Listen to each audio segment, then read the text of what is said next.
ரிஷபராசிக்காரர்களே, இந்த வீடியோ உங்களுக்கே தற்செயலா வந்ததுன்னு நினைக்காதீங்க. இப்போ நீங்க இந்த ரிஷபராசி பலன் பார்க்குறீங்கன்னா, அதுக்கு பின்னால ஒரு காரணம் இருக்குங்க. சமீப காலமா மனசுல ஏதோ ஒரு குழப்பம் அல்லது எப்ப நல்ல மாற்றம் வரும்னு ஒரு கேள்வி இருந்தா, அந்த கேள்விக்கான பதில தேடித்தான் இப்ப நீங்க இங்க வந்திருக்கீங்க. வணக்கமுங்க. இன்னைக்கு நாம ரிஷபராசிக்காரங்களோட வாழ்க்கையில இருக்கிற சில மறைக்கப்பட்ட சவால்களையும் அதுக்கான சக்தி வாய்ந்த தீர்வுகளையும் பத்தி ரொம்ப ஆழமா பார்க்க போறோம்ங்க. ரிஷபராசிக்காரங்களோட வாழ்க்கையில ஒரு பெரிய முரண்பாடு இருக்குங்க.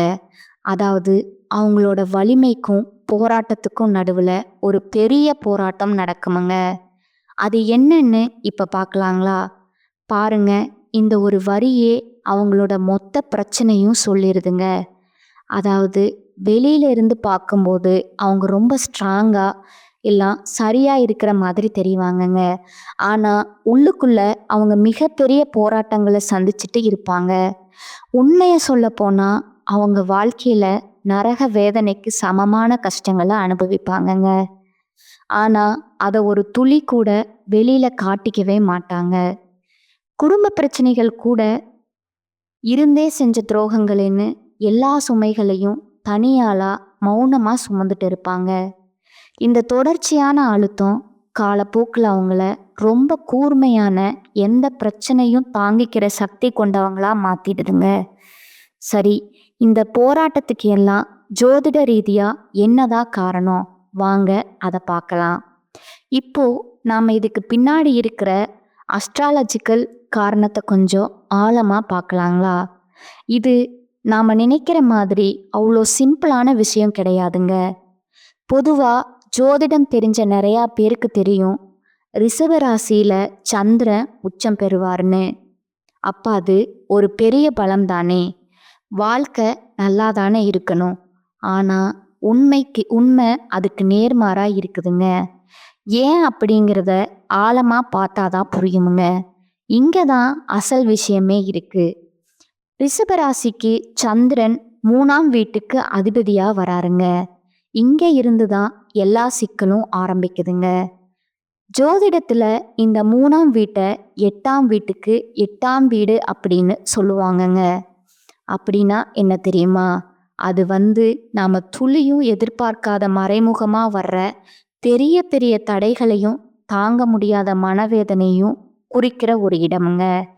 நம்ம மனசுக்கு காரகனா சந்திரன் இந்த வீட்டுக்கு அதிபதியா வர்றதால அவரே இந்த எல்லா பிரச்சனைகளையும் நேரா ரிஷபராசிக்காரங்க வாழ்க்கையில கொண்டு சேர்த்துடுறாருங்க.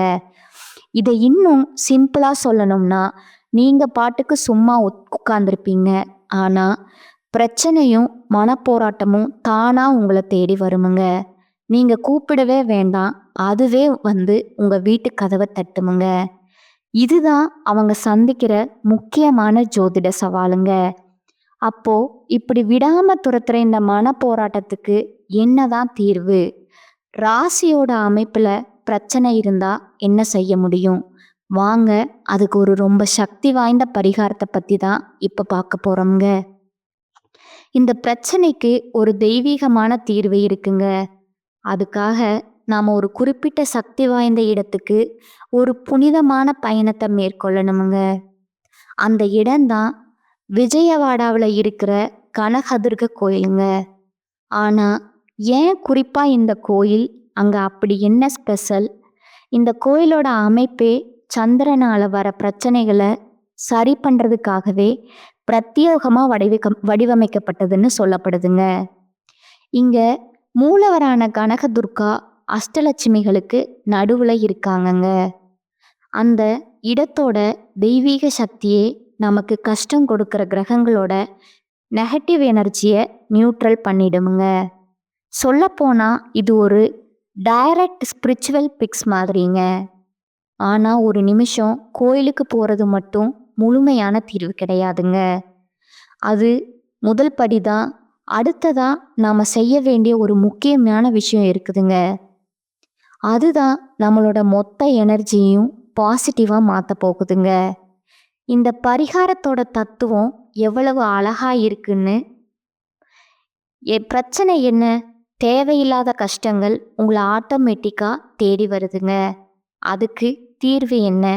நீங்கள் மற்றவங்களுக்கு சாப்பாடு கொடுக்கறதுக்காக, அதாவது அன்னதானம் செய்யறதுக்காக நீங்களா முன் வந்து அவங்கள தேடி போகணுமுங்க.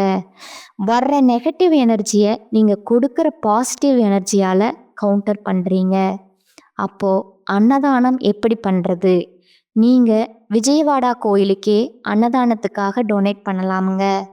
அது மட்டும் இல்லாமல் உங்கள் டெய்லி லைஃப்லையே இதை ஒரு பழக்கமாக்கிக்கலாங்க. உங்கள் நண்பர்களுக்கு, குடும்பத்தினருக்கு நீங்கள் பில் பே பண்ணி சாப்பாடு வாங்கி தரலாம். உங்கள் கூட பயணம் செய்கிறவங்களுக்கு ஒரு வாட்டர் பாட்டில் இல்லை ஒரு ஸ்நாக்ஸ் வாங்கி கொடுக்கலாம். இங்கே முக்கியமானது என்னன்னா, உணவு கொடுக்கறத ஒரு தடவை செஞ்சுட்டு விட்டுடாம அதை ஒரு ரெகுலர் பழக்கமாக மாற்றிக்கணுமுங்க. ஓகே, இப்போ இது எல்லாத்தையும் சேர்த்து ஒரு தெளிவான சிம்பிளான ஆக்ஷன் பிளானாக பார்க்கலாங்களா? உங்கள் போராட்டங்களை எப்படி ஸ்திரத்தன்மை மற்றும் செல்வமாக மாற்றுறதுன்னு தெரிஞ்சுக்கலாம் வாங்க. மொத்தம் 4 ஸ்டெப் தாங்க. 1, விஜயவாடா கனகதுர்கா கோயிலுக்கு ஒரு பயணம் போங்க. 2வது, முழுமையான சரணாகதி மனசோட அம்மனை தரிசனம் பண்ணணுங்க. 3வது, அங்கே நடக்கிற அன்னதானத்துக்கு உங்களால் முடிஞ்ச ஒரு சின்ன தொகையை கொடுங்க. 4வது, ரொம்ப ரொம்ப முக்கியமானது, முடிஞ்சா நீங்கள் பிறந்த கிழமையில இந்த பயணத்தை செய்யுங்க. அதோட பலன் பல மடங்கு அதிகமாக இருக்கும்னு சொல்லப்படுதுங்க. இந்த பரிகாரத்தை முழு மனசோட செஞ்ச பிறகு ஒரு 6 மாதத்திலிருந்து 1 வருஷத்துக்குள்ள உங்கள் வாழ்க்கையில் ரொம்ப நாளாக இருந்த பிரச்சனைகளுக்கு ஒரு நல்ல தீர்வு கிடைக்குமுங்க. இது உங்கள் வாழ்க்கையில் ஒரு பெரிய பாசிட்டிவான திருப்பு முனையாக அமையும்னு உறுதியாக சொல்லப்படுதுங்க. கடைசியாக இந்த ஒரு கேள்வியோட உங்களை விட்டு செல்றோங்க. யோசிச்சு பாருங்க, பிரச்சனைகள் தானாக உங்களை தேடி வரதால இவ்வளவு கஷ்டப்படுறீங்க. அப்போது நீங்களே நல்ல சக்தியை மற்றவங்களுக்கு கொடுக்க ஆரம்பித்தா உங்கள் வாழ்க்கை எவ்வளவு உயரத்துக்கு போகும். உங்களுக்கு இந்த மார்ச்லேருந்து பார்த்தீங்கன்னா சனியுடைய வக்ர நிவர்த்தியானது ஸ்டார்ட் ஆக போகுதுங்க. அதனை தொடர்ந்து குருவுடைய வக்ர பயிற்சி, சுக்கிர பயிற்சி, சூரிய பயிற்சி, ராகு கேது பயிற்சின்னு 5 வருட கிரகங்களுடைய சேர்க்கை இனி வரக்கூடிய ஒரு 6-7 மாதங்கள் அப்படிங்கிறது உங்களுக்கு மிகப்பெரிய ஒரு ராஜயோகத்தை கொண்டுள்ள காலகட்டமாக பார்க்கப்படுதுங்க. முதலாவதா சனியுடைய வக்ர நிவர்த்தி. சனி பகவான் தற்பொழுது மீன ராசியில் வக்ர நிவர்த்தி அடைய போறாருங்க. அப்படி வக்ர நிவர்த்தி அடையிறதுனால இத்தனை நாட்களாக கெட்டது, அதாவது மைனஸாக மட்டுமே செயல்பட்டு கொண்டிருந்த சனி பகவான் உங்களுக்கு ப்ளஸ்ஸாக மாறி செயல்பட போகிறாருங்க. இதன் மூலமாக கடந்த காலகட்டங்களில் நீங்கள் சனி பகவான் மூலமாக எதையெல்லாம் இழந்தீங்களோ அதை அனைத்தும் திரும்ப பெறக்கூடிய காலகட்டமாக பார்க்கப்படுதுங்க. அதற்கு அடுத்ததாக குருவுடைய வக்ர நிவர்த்திங்க. இத்தனை நாட்களாக 8ஆம் இடத்துல இருந்த குரு பகவான் தற்பொழுது 3ஆம் இடமான லக்னஸ்தானத்தை நோக்கி வரதுனால இத்தனை நாட்களாக கிடைக்காம இருந்த ஒட்டுமொத்த குரு பயிற்சி பலன்களும் தற்பொழுது உங்களுக்கு முழுமையாக கிடைக்க போகுதுங்க. அதன் மூலமாக பொருளாதாரத்தில் மிகப்பெரிய ஒரு அசுர வளர்ச்சி அப்படிங்கிறது உங்களுக்கு வரக்கூடிய நாட்களில் காத்துட்டு இருக்குதுங்க. அடுத்ததா சுக்கிர பயிற்சி. சுக்கிர பயிற்சியை பொறுத்த வரைக்கும் ரிஷபராசிக்காரன் உங்களுடைய வீட்டில் இருந்து பக்கத்தில் இருக்கக்கூடிய மிதுன ராசி வீட்டுக்கு சுக்கிர பகவான் பெயர்ந்திருக்காருங்க. இதன் மூலமாக ஒட்டுமொத்த சுக்கிர பயிற்சி பலன்களும் இந்த புதன் பகவானும் சுக்கிர பகவானோட சேர்க்கை இருக்கிறதுனால வரக்கூடிய 6 மாத காலகட்டம் அப்படிங்கிறது 2 ராசிகளுக்குமே மிகப்பெரிய தாக்கத்தை ஏற்படுத்தக்கூடிய போகுதுங்க. ஒரு உச்சத்திற்கு போகக்கூடிய வாய்ப்புகள்னு சொல்லலாமுங்க.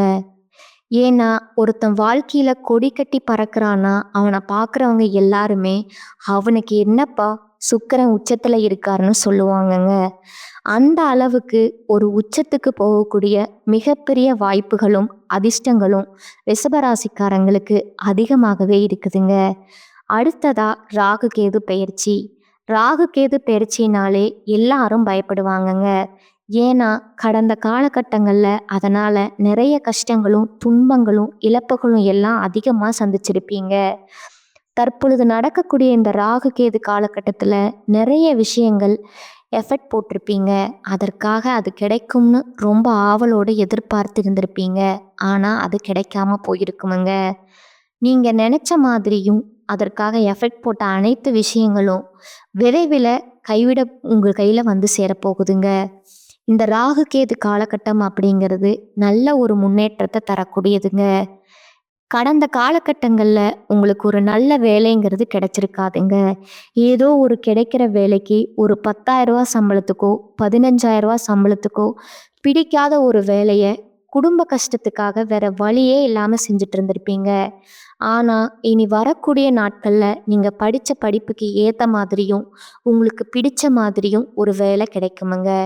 நீங்கள் அரசாங்க வேலைக்கு ட்ரை பண்ணாலும் சரி, ஒரு ப்ரைவேட் வேலையோ ஒரு ஐடி வேலையோ எந்த வேலைக்கு ட்ரை பண்ணாலும் அந்த வேலை அப்படிங்கிறது உங்களுக்கு நிச்சயமாக கிடைக்குமுங்க. கோர்ட்டு கேஸுன்னு அலைஞ்சிட்டு இருக்கிற நபர்களுக்கு விரைவிலே சாதகமாக தீர்ப்பு வருமுங்க. சொத்து பிரச்சனையும் சாதகமாக முடியுமுங்க. அடுத்ததா சனி பகவானுடைய பார்வை உங்களுக்கு நேரடியாகவே இருக்குதுங்க. அதன் மூலமா வருமானம் அப்படிங்கிறது பல வழிகளில் வருமுங்க. தொழிலில் லாபம் சற்று அதிகமாக கிடைக்குமுங்க. அரசியல்வாதிகளை பொறுத்த வரைக்கும் புதிய பொறுப்புகள் புதிய பதவிகள் எல்லாம் தானாகவே வருமுங்க. ராகு கேதுவால உங்களுடைய செல்வாக்கு உயருமுங்க. உடல் ஆரோக்கியம் மேம்படுமுங்க. சங்கடங்கள் நீங்குமுங்க. உங்களுக்கு மறைமுகமாகவும் சரி, தொழில் வாழ்க்கையிலும் சரி, இல்லற வாழ்க்கையிலும் சரி, நிறைய நபர்கள் வந்து தொல்லை கொடுத்துருப்பாங்க. ஆனால் இனி அவர்களுடைய தொந்தரவுங்கிறது முழுவதுமாக இருக்காதுங்க. கடந்த காலகட்டங்களில் நீங்களும் ஒரு கம்பெனியில் இரவு பகல் பார்க்காம உழைச்சிட்டு இருந்திருப்பீங்க. உங்களுடைய சொந்த கம்பெனியாக நினச்சி வேலை செஞ்சுருப்பீங்க. ஆனால் உங்களுக்கு இது நாள் வரைக்கும் சரியான ஒரு அங்கீகாரம் அப்படிங்கிறது கிடைச்சிருக்காதுங்க. உங்களுக்கு அப்புறமோ உங்கள் கூடவோ நிறைய பேர் அந்த வேலைக்கு வந்திருப்பாங்க. அவங்களுக்கு நிறைய சலுகையெல்லாம் கிடைச்சி நல்ல ஒரு முன்னேற்றத்துக்கு போயிருப்பாங்க. ஆனால் நீங்கள் மட்டும் எப்படி வந்து சேர்ந்தீங்களோ அதே மாதிரி தான் இன்னைக்கு வரைக்கும் இருப்பீங்க.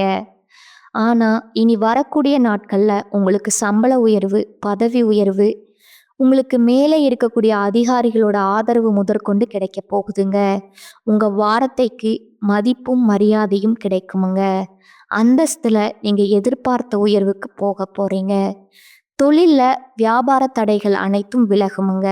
லாபம் அதிகமாக கிடைக்குமுங்க. முன்னேற்றம் உண்டாகுமுங்க. வரவேண்டிய பணம் விரைவில் கைக்கு வந்து சேருமுங்க. குடும்பத்தில் நெருக்கடிகள் விலகுமுங்க.